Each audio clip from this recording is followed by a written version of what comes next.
أيام زمان وقت الشتاء والبرد نجتمع حوالين الدفاية، ولا أطيب هيك لما تطلع في البيت ريحة خبيز الكيكة هاي السهلة البسيطة اللي ما فيها إشي، تكون هيك بنكهة الزبيب ولا أروع منها.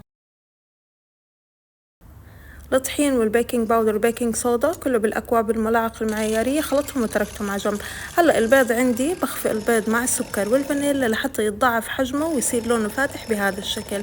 بضيف عندي كوب إلا ربع من الزيت، بس بضيفه شوي شوي مع الخفق على سرعة واطية. هلا عندي برتقالة ببرشها، وبعدين نفس البرتقالة هاي بعصرها، باخد منها ربع كوب من عصير البرتقال، نص كوب من الحليب السائل، وبخلطهم هيك بس شوي. هلا بضيف عندي المواد الجافة اللي كنت خالطها وبخفقها، بس ما ببالغ بالخفق بس لحتى يختفي الطحين. وهلا جهز عندي الخليط، وباقي آخر إشي بس إضافة الزبيب. كوب ونص من الزبيب، أهم إشي يكون بدون بذور. حطيت عليه معلقة طحين وقلبت هيك كتير منيح، شلت منهم شوي على جنب عشان أحطهم على الوجه، والباقي خلطتهم مع الكيك.